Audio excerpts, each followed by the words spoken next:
परमेश्वर र पवित्र मण्डलीको अघि परमेश्वरको पवित्र विधि अनुसार आफ्नो विवाहिता पति भनी स्वीकार गर्छु।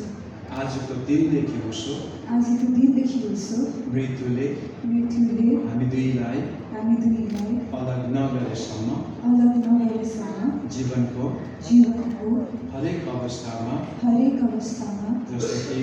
जस्तो कि दुःखमा सुखमा रोगी र निरोगी अवस्थामा असल र खराब दिनहरूमा धनी र गरिबी अवस्थामा म तपाईँ सँगसँगै आज्ञाकारी पत्नी